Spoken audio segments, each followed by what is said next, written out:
안녕하세요. 저는 수도권에서 배달 음식점을 운영하면서 4살 된 아들을 키우고 있는 40대 여성입니다. 본격적인 사연을 이야기하기에 앞서 제 아들 민재 자랑 좀 잠깐 해볼까 해요. 제 아들은 흔히들 말하는 미운 4살이지만 애교가 정말 많고 너무 예쁩니다. 제가 일하고 오면 그 작은 고사리 손으로 제 어깨를 주물러주기도 하고 저를 꼭 안아주며 뽀뽀도 해주는데 고된 하루의 피로가 싹 가시는 기분이에요. 또래 4살은 때를 많이 부려서 엄마들이 아이를 보고 있으면 기가 빨린다고 하던데 민재는 아직은 한 번도 그런 적이 없었고 어쩔 땐 4살답지 않게 어른스러워 보일 때도 있습니다. 다른 엄마들은 그런 민재를 보며 부럽다고들 하지만 저는 그런 민재를 보면 한편으로는 마음이 짠해요. 사실 민재와 저는 그동안 힘든 일들을 많이 겪었거든요. 가끔은 다른 어린아이들은 굳이 겪지 않을 힘든 일을 겪으면서 민재가 다른 친구들에 비해 조금 더 일찍 성장해버린 것이 아닐까 하는 안타까운 마음이 들기도 합니다. 저와 민재가 어떤 일을 겪었는지 궁금하시죠? 지금부터 저희 모자의 이야기 들려드릴게요. 글솜씨가 좋지 않아 재미가 없을 수도 있겠지만 너그러운 마음으로 저희 이야기를 들어주시면 감사하겠습니다. 우선 저는 흔히 말하는 짠돌이인 남편과 결혼을 했어요. 생각해보면 제 남편은 연애 때도 돈을 거의 쓰지 않았습니다. 우리의 데이트 코스는 항상 국밥집에다 공원이었고 기념일이라고 해서 특별히 레스토랑을 가거나 선물을 주고받거나 하지 않았어요. 그래도 큰 불만은 없었던 것이 사실 우리 집도 잘 사는 형편은 아니었고 그 당시에는 남편에게 푹 빠져서 같이 보내는 시간 자체가 참 좋았습니다. 그러다가 우리는 결혼을 생각하게 되었고 신혼집은 제가 살던 집으로 정했는데 그 집은 저 혼자 20살 때부터 자취하며 돈을 모아 마련한 제 명의의 집이었어요.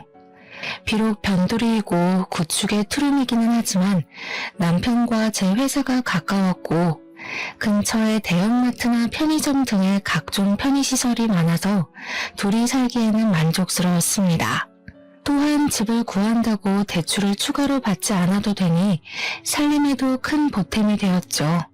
그렇게 결혼을 한 후 남편은 공과금만 반절 내고 생활비는 한 푼도 주지 않았습니다. 사실 신혼 초에는 남편이 생활비 주지 않는다고 해서 큰 문제가 되지 않았어요. 그 당시 저는 대출이 하나도 없었고 저도 회사에 다니며 돈을 벌고 있었으니까요. 하지만 남편은 아직 학자금 대출도 남아있었고 영업사원이라 겉으로 보이는 것이 중요하다며 대출의 할부를 받아 외제차의 명품 시계를 차고 다녔습니다. 그래서 남편은 돈 나갈 일이 많았고 저는 돈 나갈 일이 거의 없었기에 부부라면 이 정도는 당연히 감수해야 한다고 생각했어요. 우리는 결혼 후 친정은 지방에 계시니 거의 가지 못했고 시댁에는 자주 갔습니다.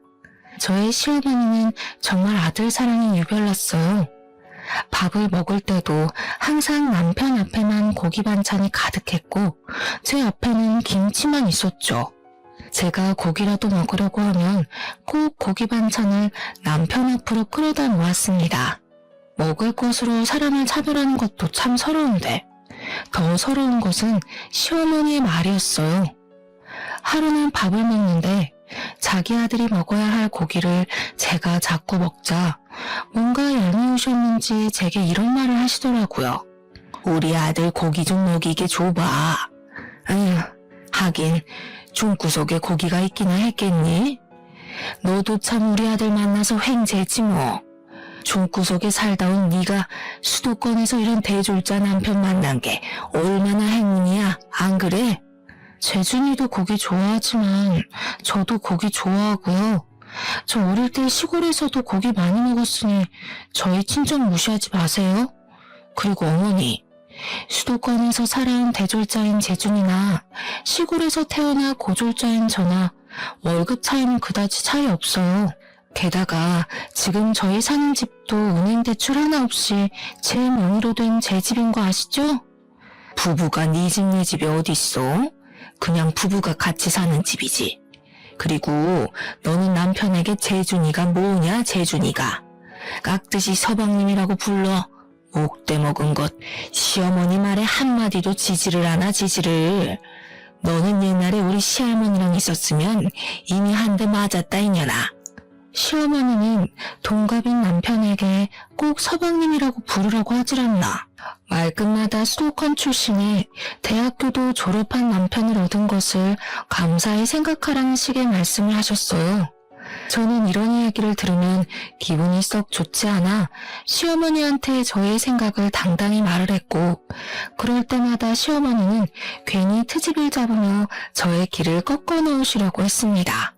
하지만 그래도 이 당시에는 시어머니가 엄청 싫지는 않았어요. 왜냐면 저의 시댁은 명절이라고 특별히 음식 장만을 하거나 제사를 지내는 것도 아니었고, 만나도 거의 외식을 하니 다른 집처럼 며느리가 설거지를 다 해야 하는 경우는 없었거든요. 사실 이 당시 회사 동료의 시어머니들은 며느리가 들어왔으니 없던 제사도 만들고, 원래는 먹지도 않던 명절 음식도 만들고, 생전하지 않던 김장도 했었기에 오히려 그런 시어머니들에 비하면 정전해 보였고 나쁘지는 않아 보였습니다.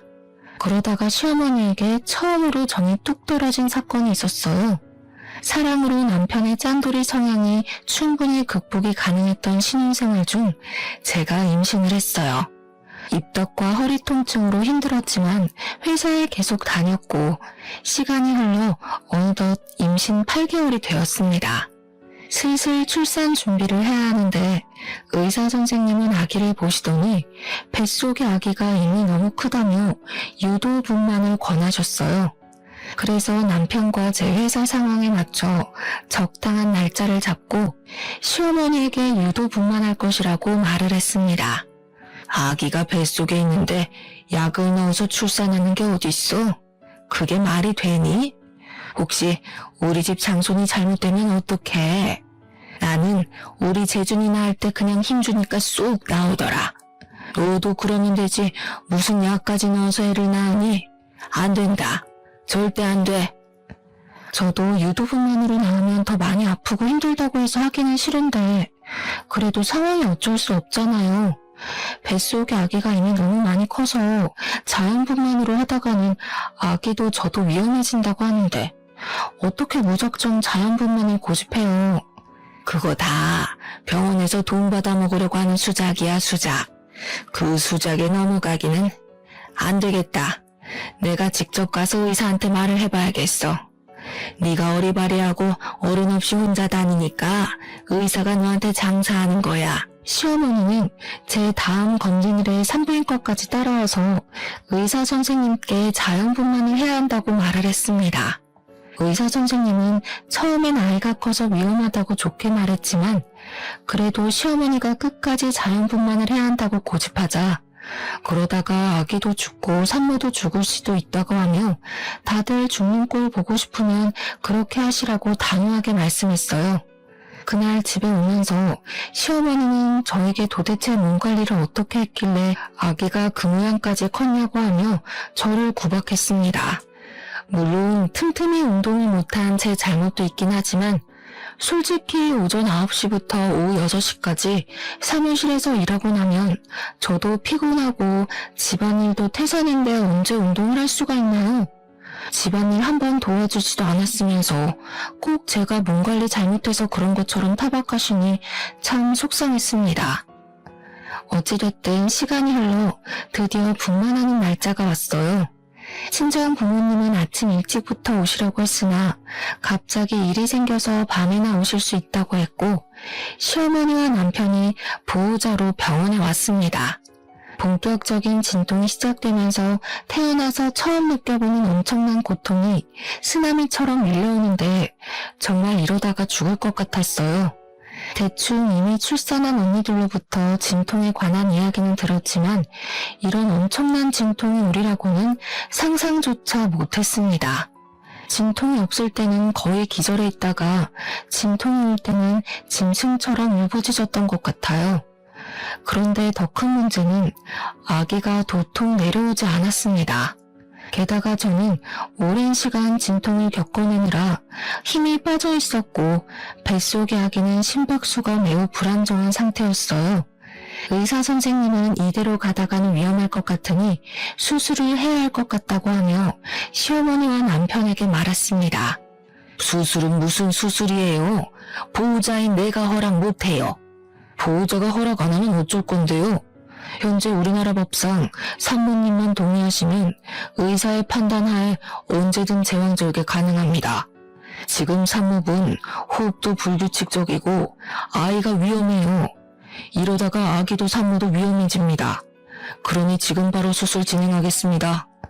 아니, 그래도 안 된다니까요. 애를 억지로 약 넣어서 출산하는 것도 기가 막힐 노릇인데 수술까지 해서 애를 낳아요? 나 때는 그냥 힘만 줘도 잘 나왔는데 얘가 멍청해서 그런지 왜 이리 못해? 야, 주희야, 그렇게 힘드니? 힘 좀 팍 줘보라고. 수술이 말이 되니 지금? 시어머니는 옆에서 저에게 힘을 줘보라고 난리였지만 이미 기진맥진이 돼버린 저는 시어머니의 말이 하나도 귀에 들리지 않았고 정신마저 아득해졌습니다. 결국 시어머니의 만류에도 불구하고 응급으로 수술을 진행할 수밖에 없었어요. 다행히 아기는 아주 크고 건강히 잘 태어났지만 저는 지칠 대로 지쳐 있었습니다. 손가락 하나 까딱할 기력도 없이 멍하게 회복실에 누워있는데 친정 부모님이 오셔서 정말 수고했다고 하셨어요. 수술로 출산했으면서 수고는 무슨. 우리 집 장손이 수술로 나와서 장손이 멍청해지진 않았나 몰라. 사돈, 말씀이 너무하신 거 아니에요? 수술이라도 건강히 나오면 됐지 무슨 멍청해지니 많이 하세요. 사돈이야말로 세상 물정 모르는 소리 하시네요. 자고로 아기는 자연분만을 해야 건강하고 똑똑하게 자란다고요. 이제 한번 보세요. 수술로 태어났으니 분명 멍청하고 비실비실할 겁니다. 우리 집 장손을 그따위로 낳아서 큰일 났어요. 시어머니의 황당한 발언에 어이가 없었지만 병원이기도 하고 옆에 다른 산모들도 있어서 그냥 말을 말았습니다. 그날 밤 남편은 병원에 저와 같이 있으려고 했으나 시어머니가 우리 아들 힘들어서 안 된다고 하며 남편을 시댁으로 데리고 갔어요. 아빠는 우리 집으로 가시고 병실에는 엄마와 저 둘이서만 있었는데 엄마가 제 산후조리를 해주고 싶다고 하셨습니다. 사실 산후조리원에 가려고 했으나 생각보다 금액이 너무 비쌌고 평소에 몸이 건강했었기에 산후조리는 안 해도 금방 회복이 될 것으로 생각해서 산후조리원을 예약하지 않았거든요. 엄마는 산후조리를 제대로 하지 않으면 평생 후회할 것이라고 하며 직접 해주시겠다고 했어요. 저는 굳이 힘들게 그러실 필요 없다고 했지만 2주일 정도는 시간적 여유가 있다며 걱정하지 말라고 하셨습니다. 그렇게 엄마는 저와 함께 병원 생활을 하시고 퇴원 후 우리 집에 가셨어요. 시어머니는 당연히 시골집으로 가실 것으로 생각했던 엄마가 우리 집으로 가셔서 산후조리까지 해준다고 하자 당황하셨습니다. 지금 주의 산후조리를 해주신다고요? 그럼 우리 아들이랑 같이 이 집에 있어야 한다는 거예요? 이 좁아 터진 집에? 당연히 친정엄마인 제가 산후조리를 해줘야지 누가 해준답니까? 그리고 김서방도 같이 있으면서 자네 아들 민재 어떻게 목욕시키고 하는 건지 좀 배우게. 우리 아들이 그런 것을 어떻게 해요? 그리고 이 집에 장모랑 같이 있으면 얼마나 우리 아들이 불편하겠어요? 어디 잠이나 한번 편하게 잘 수 있겠어요? 게다가 우리 아들은 매운 음식 좋아하는데 산모 있으면 그런 음식도 못 먹잖아요. 그럼 곤란한데?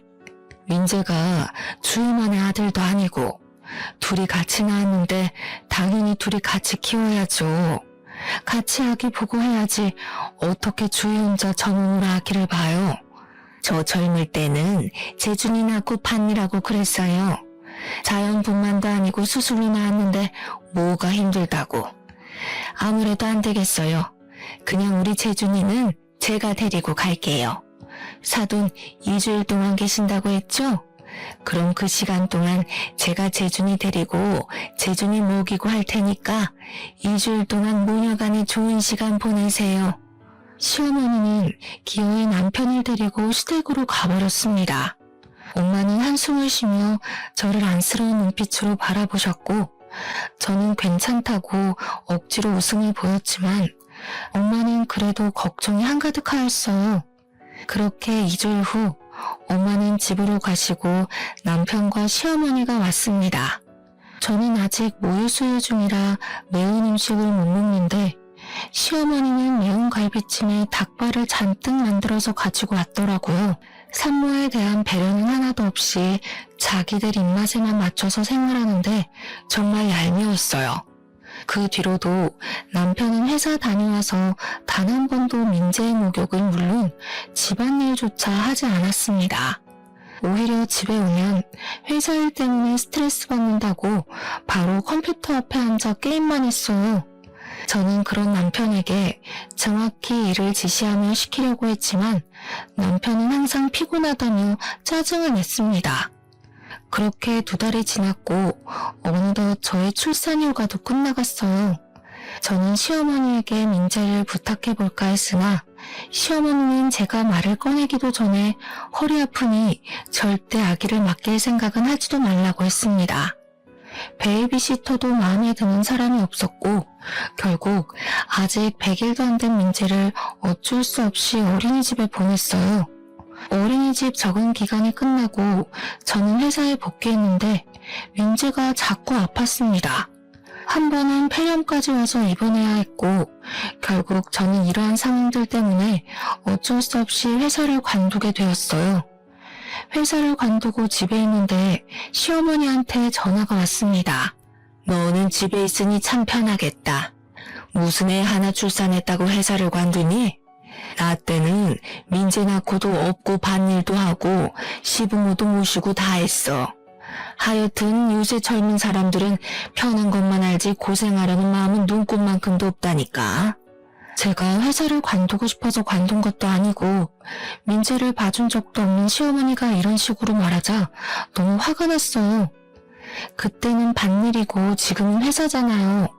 회사에 갓난아기를 업고 어떻게 가요? 그게 말이 돼요? 요새 같은 세상에 그러면 뉴스에 나와요. 그리고 이런 말씀하시기 전에 어머니가 직접 민재 좀 봐주시던가요.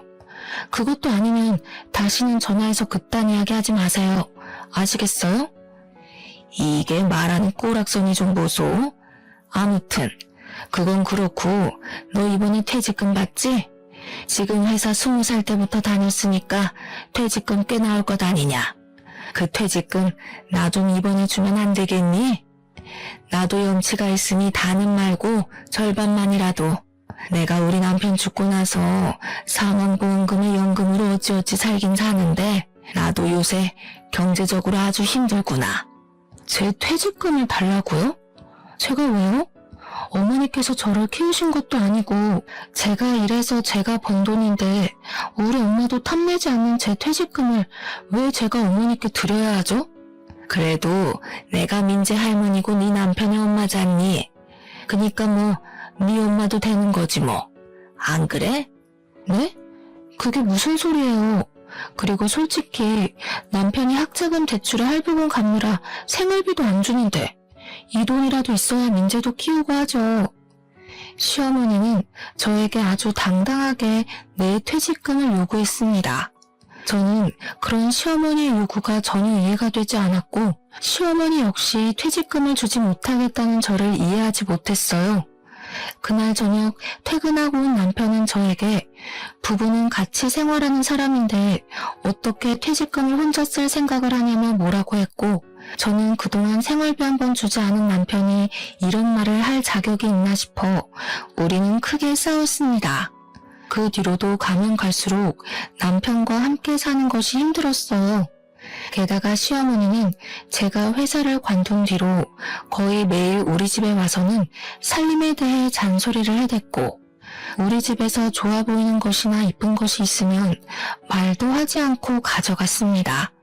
생활비도 안 주고 육아 참여도도 없고 집에 오면 게임만 하는 남편, 그리고 집에 와서 잔소리만 하고 물건을 가져가기까지 하는 시어머니 때문에 정말 너무 힘들었어요. 그나마 옆집 언니가 가끔 답답한 마음이 하소연하면 항상 저를 진심으로 걱정하며 위로해 주었습니다. 이 언니는 남편이 이혼 전문 변호사였고 둘의 사이는 정말 좋았으나 아기가 생기지 않았고 그래서인지 민지를 친조카처럼 예뻐해 주었어요. 그렇게 2년이라는 시간이 지났습니다. 2년 동안 저는 집에서 아이를 보면 이것저것 집에서 할 수 있는 온갖 부업들을 하며 생활비를 벌었어요. 남편은 여전히 육아 집안일에는 뒷전이었고 생활비도 주지 않았습니다. 진작부터 이런 남편과 이혼하고 싶었지만 그냥 이혼하자니 이혼을 안 해주더라고요. 옆집 언니 말로는 합의 이혼으로 안 되면 이혼 소송을 해야 하는데 확실히 하려면 여러 가지 증거가 있어야 한다고 해서 이혼 소송을 위한 적당한 기회만 노리고 있었습니다. 저는 이혼할 준비를 하면서 앞으로 무엇으로 민재와 먹고 살아나갈지 고민을 했어요. 이혼하면 제가 로또가 되지 않는 이상 정기적으로 돈을 벌어야 하는데 민재가 어린이집을 다니기는 하지만 당장 열이 나거나 아프면 봐줄 사람이 없어서 일반 회사에 다니기는 힘들었습니다. 그래서 무엇을 해볼까 고민을 하다가 일단 내가 가장 잘하는 일이 무엇인지 생각했어요. 사실 저는 요리에 관심이 많았고 결혼 전 취미로 요리를 배워서 한식, 양식 조리사 자격증도 땄습니다. 이러한 특기를 바탕으로 주식 투자했던 돈과 퇴직금을 긁어모아 배달만 하는 음식점을 차렸어요. 민재가 어린이집에 가 있는 동안 근처 아파트를 직접 뛰어다니며 사람들에게 홍보했더니 생각보다 주문이 많이 들어왔습니다. 게다가 음식을 먹어본 사람들이 맛있다고 하여 재주문하는 경우도 꽤 많았어요. 중간중간에 민재가 열이 나거나 아플 때는 가게에 민재와 함께 있어야 해서 힘들기는 했지만 그래도 집에서 부업만 할 때보다 많은 돈을 벌 수 있어서 좋았습니다. 제가 이렇게 장사가 잘 될 동안 남편은 코로나의 여파로 회사 경영이 어려워져서 회사를 잘렸어요. 회사 잘리고 남편은 집에서 민재보다 컴퓨터를 더 아끼며 본격적으로 게임만 했습니다.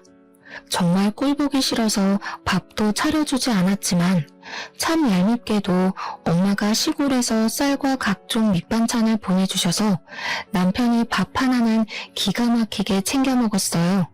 하루는 가게를 마치고 아이를 하원시켜 집에 왔는데 집 화장실에 못 보던 반지가 하나 있었습니다. 저는 음식을 하다 보니 반지를 아예 끼고 다니지 않았어요. 남편에게 이게 뭐냐고 물으니 당황한 표정을 지으며 엄마가 아까 왔다 가서 놓고 간 반지라고 했습니다. 그런데 어르신들이 하기에는 조금 어울리지 않는 모양의 반지였어요. 극도로 당황하는 남편의 표정과 화장실에 있던 반지가 뭔가 수상쩍었습니다.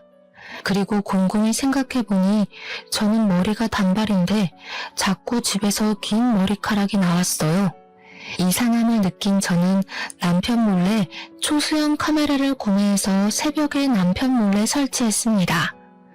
다음날 오전에 마트에서 장보고 가게에 가는데 시어머니가 자주 다니던 화장품 가게에서 나와 내 쪽으로 걸어오고 있었어요. 그런데 시어머니의 옷차림새가 조금 이상했습니다. 날씨가 엄청 더운 날이었는데 시어머니는 가디건을 입고 있더라고요.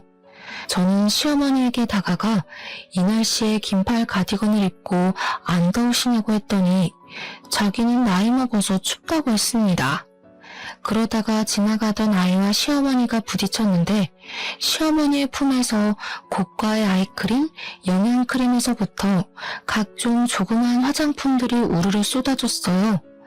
쏟아진 화장품을 시어머니와 함께 주우며 이게 다 무엇이냐고 물었습니다. 뭐긴 뭐야? 다 내가 산 화장품이지. 저 화장품 가게에서는 화장품을 샀는데 쇼핑백 같은 데에도 안 넣어줘요? 그래도 저 화장품 가게 단골이신데 너무하네요. 아 몰라. 아무튼 나 바빠서 간다. 시어머니는 허둥지둥 화장품들을 챙겨서 후다닥 가버렸고 저는 도대체 무슨 바쁜 일이 있어서 저리 가시나 싶어 이상했습니다. 그리고 그날 오후가 되었어요. 주문이 많아 음식을 하느라 바쁜데 시어머니가 그 여름에 웬 털모자를 쓰고 왔습니다. 원래 답답하다고 하며 모자를 생전 안 쓰시던 분인데 여름에 털모자를 쓰니 뭔가 이상했어요. 제가 이 여름에 무슨 털모자를 쓰고 오셨냐고 하자 시어머니는 저에게 어떡하냐고 하며 모자를 벗었습니다. 저는 털모자 속에 숨겨진 시어머니의 머리를 보고 깜짝 놀랐어요. 머리카락이 무슨 불에 그을린 것처럼 힘없이 축 늘어졌고 군데군데 구멍난 것처럼 머리카락이 없었습니다.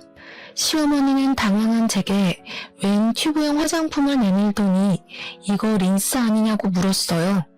그 화장품 용기에는 영어로 제모크림이라고 적혀 있었는데 중간에 헤어라는 단어도 적혀 있었습니다. 시어머니는 이 헤어라는 단어만 보고 당연히 린스인 줄 알고 머리 감을 때 사용을 해서 이렇게 되었다고 했어요. 저는 시어머니에게 이거 어디서 사셨냐고 물으니 시어머니는 얼버무리며 자주 가던 그 화장품 가게에서 샀다고 했습니다. 그럼 화장품 가게에서 린스를 산다고 했는데 이 제모크림을 주셨다고요?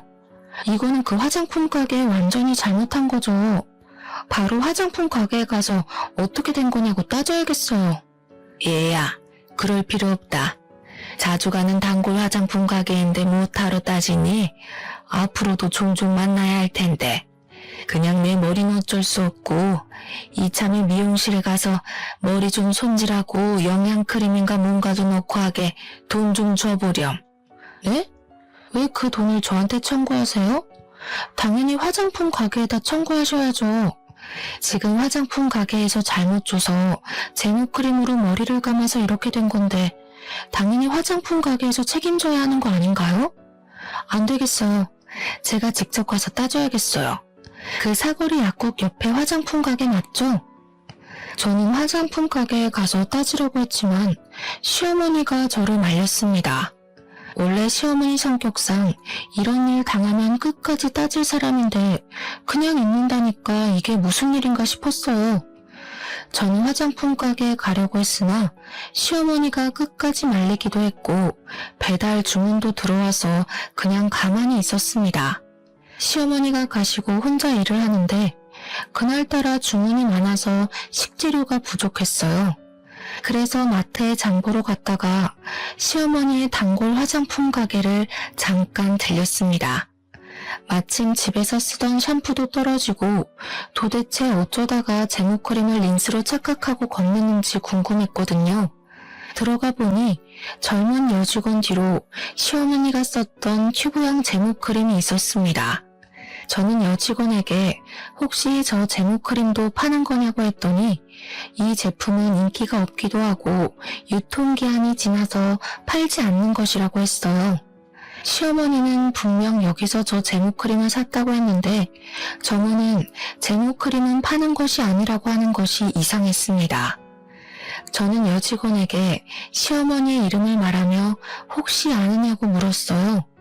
여직원은 시어머니를 잘 안다면서 원래 이 화장품 가게는 여직원의 어머니가 운영했었고 여직원의 어머니와 시어머니는 고등학교 동창이었다고 합니다. 동창이라는 이유로 시어머니는 매일 화장품 가게를 찾아왔는데 사실 여직원의 어머니는 시어머니를 그다지 좋아하지 않으셨대요. 시어머니가 와도 매출을 올려주는 것도 아니었고 이래야 하는데 샘플만 왕창 요구하며 정신이 하나도 없게 만들었다는 것입니다. 그래도 동네 장사이다 보니 시어머니가 오면 어쩔 수 없이 친절하게 응대를 해왔고 그러다가 여직원의 어머니가 몸이 안 좋아져서 이 화장품 가게는 여직원이 운영하게 되었다고 해요. 시어머니는 그 뒤로도 종종 와서 여직원에게 친한 척하며 엄마는 샘플을 항상 많이 챙겨줬다면서 샘플을 달라고 했다고 합니다. 여직원의 어머니도 말 많고 골치 아픈 사람이니 그냥 샘플 줘서 빨리 보내버리라고 하시는 통에 여직원도 아무 말 없이 그냥 커피 한 잔과 샘플을 많이 주며 시간 보내다가 가라고 했다고 해요. 저는 여직원에게 어머니가 가게 안쪽까지 들어오냐고 했더니 항상 와서 가장 안쪽의 의자에 당당히 앉는다고 했습니다. 순간 제모크림을 여직원이 판 것이 아니라 시어머니가 가져가지 않았을까 하는 생각이 들었어요. 사실 그동안 시어머니가 우리 집이나 가게에서 이런저런 자잘한 물건들을 많이 가져갔었거든요. 그래서인지 왠지 모르게 시어머니가 훔쳤을 것이라는 생각이 들었습니다. 저는 혹시나 하는 마음에 시어머니가 왔던 시간에 CCTV를 확인해 보라고 했어요. 마음 같아서는 저도 같이 확인하고 싶었지만 제 가게를 운영해야 했기에 그 말만 하고 나왔습니다. 그렇게 며칠이 지났어요. 가게 일을 마치고 집에 가는 길에 잠깐 쓰레기 버리러 나온 옆집 언니와 마주쳤습니다. 같이 엘리베이터를 타며 이런저런 이야기를 하다가 옆집 언니가 아랫집 여자와 친하냐고 물었어요. 저는 아랫집 여자 누군지도 모른다고 하니 아랫집 여자가 자꾸 오후에 우리 집에 들락날락한다고 하며 한번 알아보라고 했습니다.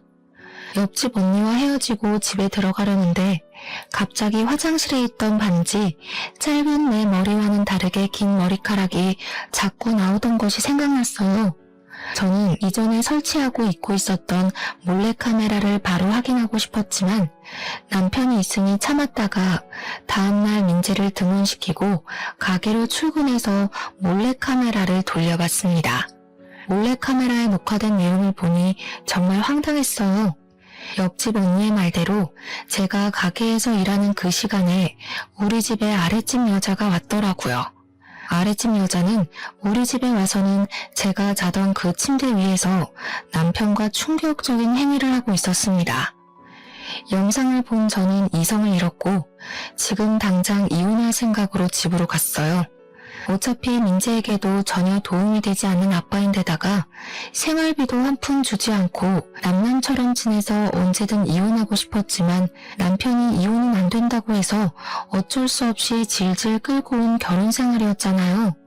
그래서 당장 남편이 없어도 저는 전혀 문제될 것이 없었습니다. 화가 잔뜩 난 상태로 집 앞에 가니 우리 집에서 여자 웃음소리가 들렸고 저는 아랫집 여자와 남편이 함께 있다고 확신했어요. 바로 문을 열고 들어가려는 순간 우연히 제 모습을 본 옆집 언니가 저를 붙잡았습니다. 이혼 전문 변호사인 언니의 남편 말로는 불륜으로 이혼 소송을 하면 확실한 증거가 있어야 한다고 하며 핸드폰으로 동영상 촬영하라고 했어요. 저는 언니의 조언에 핸드폰을 켜고 현관문을 열었습니다. 제 생각과는 달리 거실에는 남편도 아랫집 여자도 없었고 대신 큰 방에서 간드러진 여자 목소리가 들렸어요. 이들은 안방에서 열심히 움직이느라 현관문이 열렸는지도 모르더라고요. 저는 바로 안방문을 활짝 열고 핸드폰으로 둘의 실체를 낱낱이 촬영했습니다. 생각지도 못하게 나타난 저를 보며 둘 다 깜짝 놀라 어쩔 줄 몰라 했고 그 모습을 고스란히 찍어버렸습니다. 아랫집 여자는 저를 보더니 얼굴을 가리고 후다닥 자기 집으로 도망갔어요. 그동안 내가 일할 동안 너는 전현이랑 이렇게 뜨거운 시간을 보내고 있었어? 잘 됐네. 안 그래도 너한테 5만 가지 정 다 떨어졌는데 확실한 이혼 소송거리 제공해줘서 고마워. 우리 이제 진짜 제대로 끝내자. 아주 피 터지는 싸움을 하더라도 너랑 끝내고 위자료에 양육비까지 제대로 받을 테니까 각오하고 있어. 알겠어? 주희야, 그니까 이게 말이야. 어떻게 된 거냐면 이미 너랑 아랫집 년이랑 같이 침대 위에 있던 모습까지 다 확인했는데 무슨 말이 더 필요해? 우린 이제 끝났어. 참, 이 집 내 집인 거 알지? 지금 당장 나가. 너 짐 전부 다 챙겨서 나가라고. 만약에 나 오늘 가게 일 마치고 왔는데 너랑 너 짐이 아직도 여기에 있으면 너 맨몸으로 쫓아낼 거야. 알겠어? 민재도 있고 너도 있는데 내가 어디를 가? 내가 갈 데가 어디 있다고. 아랫집에 가면 되겠네. 아랫집 그년 집에 둘이서 잘 살면 되겠어. 안 나가면 아주 동네방네 소문 다 내버릴 테니까 그런 줄 알아. 알겠어? 저는 남편에게 있는 힘껏 소리를 고래고래 지르고 바로 옆집 언니한테 가서 언니 남편의 변호사 사무실 주소를 알려달라고 했습니다. 고맙게도 언니는 지금 운전을 못할 것 같으니 같이 가주겠다고 했고, 언니와 함께 언니 남편의 사무실에 가서 남편에게는 이혼 소송을, 아랫집 여자에게는 상간녀 소송을 접수했어요. 옆집 언니는 앞으로 싸우려면 밥을 잘 먹어야 한다면서 저에게 굳이 점심을 사주겠다고 했습니다. 솔직히 저는 밥 생각이 없었지만 언니가 저를 끌다시피 해서 시내까지 나갔어요. 백반집을 가다가 시어머니가 자주 다녔던 화장품 가게 앞으로 지나갔는데 그 앞에 사람들이 꽤 몰려 있었고 시끄러웠습니다. 무슨 일인가 해서 언니와 함께 가보니 화장품 가게 앞에서 여직원과 모자를 쓴 시어머니가 말다툼하고 있었어요. 상황을 들어보니 여직원이 제가 간 뒤로 CCTV를 돌려보았고 예상대로 시어머니가 화장품을 이것저것 많이 훔쳐갔었더라고요. 그런데 그 금액이 꽤 커서 가게 여직원이 시모를 절도죄로 고소했다는 것입니다.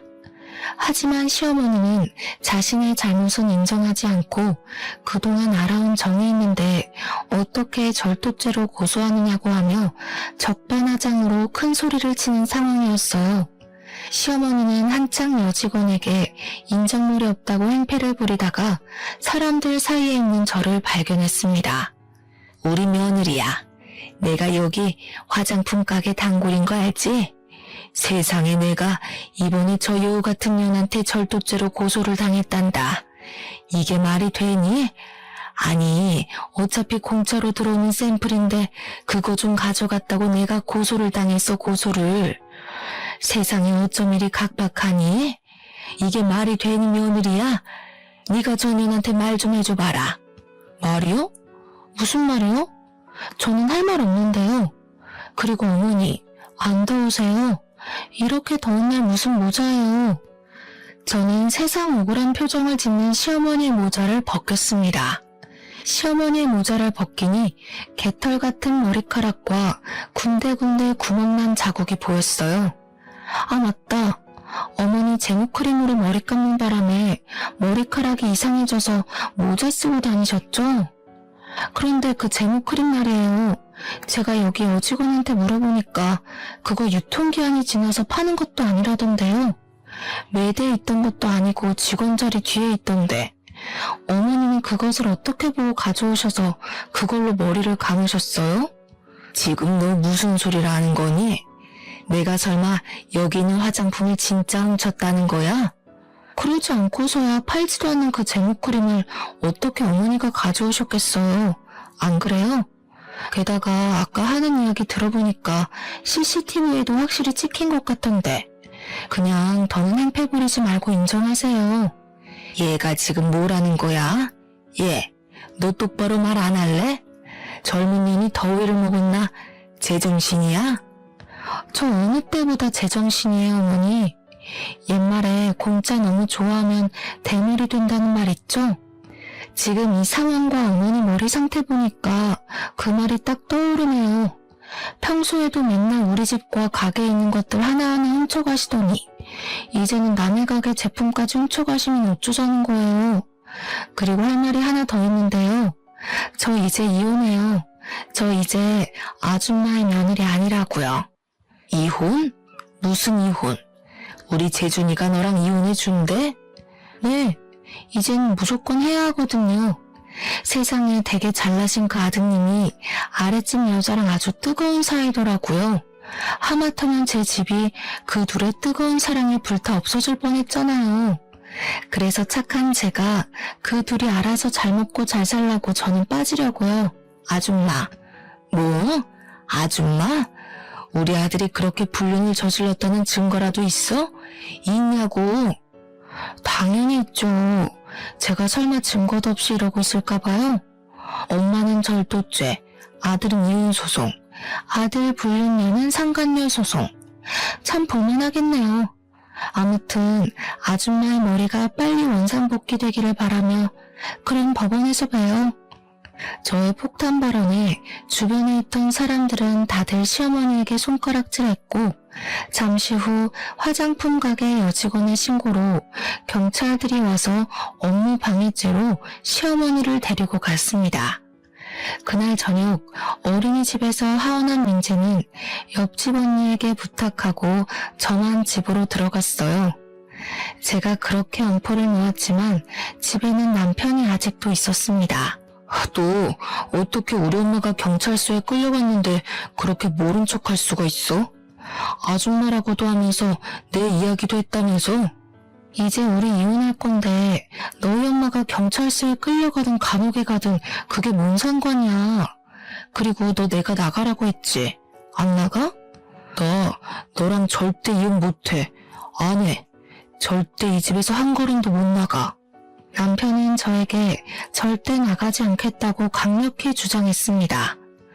저는 그런 남편이 그동안 애지중지했던 컴퓨터 모니터를 그대로 뽑아와서 바닥에다가 내던졌어요. 야, 너 어떻게 이 모니터를 이렇게 박살낼 수가 있어? 이게 얼마짜린데? 그래봤자 그냥 컴퓨터가 컴퓨터지. 너같이 게임에만 정신 팔린 인간을 더는 내 아들의 아빠로 두고 볼 순 없어. 당장 나가. 안 나가면 나 본체도 던져버릴 거야. 본체는 그냥 아파트 베란다에서 던져버려야겠다. 저는 정말 본체를 던져버릴 기세로 베란다 문을 열었습니다. 남편은 저의 모습에 벌벌 떨며 컴퓨터가 있는 방문을 닫고 잽싸게 저를 막아서더라고요. 그러면서 지금 당장 나가겠다고 하며 본체를 챙겼습니다. 남편의 그런 모습을 보니 어이가 없기도 하고 기가 막히더라고요. 게임에 정신 팔린 놈. 너는 사람보다 본체가 더 소중하냐? 너 같은 놈이 어떻게 우리 민재 아빠가 되었는지. 그거 들고 당장 꺼져. 너 짐들이랑 이혼 서류는 너네 엄마 집에 다 보내줄 테니까 이혼 서류 작성해서 법원 앞에서 보자. 다시는 내 앞에 나타나지 마. 한 번만 더 나타나면 나 너 머리털 한 올 한 올 다 뽑아버릴 거야. 알겠어? 그리고 우리 민재 앞에도 얼쩡대지 마. 민재 앞에 나타나는 순간 나 너 얼굴 프린트해서 이 아파트 단지 내에 다 붙여놓을 거야. 남편은 나의 엄포에 기다시피 해서 나갔고 저는 바로 남편의 모든 짐을 박스에 대충 구겨 넣어 시댁으로 보내버렸습니다. 그리고 저는 밤새 남편의 모든 흔적을 다 치워버렸어요. 그 뒤로 저는 옆집 언니 부부의 도움을 받아 무사히 이혼소송, 상간녀 소송을 진행할 수 있었습니다. 시간이 흐른 지금 시어머니는 기나긴 재판 끝에 징역 6개월형이 선고되었어요. 남편은 이혼소송 끝에 위자료와 양육비를 지급하라는 판결을 받았고 당연히 제 집에서 쫓겨났습니다. 시댁에 들어가서 살려고 했으나 시어머니도 재판을 받으면서 경제적으로 많이 어려워져 집을 팔아버렸더라고요. 그래서 남편은 자신이 끌고 다니던 자동차와 시계, 컴퓨터까지 다 팔고 고시원에 들어가서 어찌어찌 살고 있습니다. 그리고 남편과 불륜을 저질렀던 아랫집 여자는 당연히 자신의 남편에게 이혼당하고 이 동네의 얼굴뿐 아니라 살던 호수의 직장까지 소문이 쩍 퍼져서 밤에 도망치듯 어디론가 떠나버렸다고 해요. 그리고 저는 여전히 장사가 잘 되고 시에서 식품위생업소로 선정되어 아주 바쁘게 생활하고 있습니다. 가끔 정말 바쁜 날에는 옆집 언니네 부부가 우리 민재를 돌봐주기도 하고 있어요. 민재 역시 어린이집에서 친구들과 아주 원만하게 지내며 아빠 없는 생활에 적응하고 있습니다. 가끔 아빠와 함께 다니는 친구들을 보며 부러운 듯한 표정으로 빤히 쳐다봐서 안쓰럽기도 하고 또래 아이들은 겪지 않을 일들을 겪으면서 너무 빨리 성숙해져 버린 것 같아 안타깝기도 해요. 지금까지는 민재가 힘들게 살았을지 몰라도 앞으로는 민재가 활짝 웃으며 여느 아이들처럼 해맑게 자랐으면 좋겠습니다. 햇살 좋고 날도 좋은 가정의 달 5월이 되었어요. 남들은 어린이날이다, 어버이날이다 해서 다들 연휴에 놀러가고 가족끼리 추억을 쌓을 계획에 들떠있지만 저는 오늘도 민재와 저의 행복한 미래를 위해 열심히 일하고 있습니다. 남들처럼 재밌는 추억을 쌓지 못하고 저녁만 되면 너무 피곤하고 지치기는 하지만 저의 삶에 후회는 없어요. 앞으로도 저는 지금처럼 민재의 엄마로서 있는 힘껏 최선을 다해 살아나가겠습니다. 바쁜 시간을 내어 저의 이야기를 들어주신 청취자 여러분은 그 어느 해보다 행복한 5월이 되시기를 바라며 오늘 저의 사연은 이만 끝내려 합니다. 들어주셔서 감사합니다.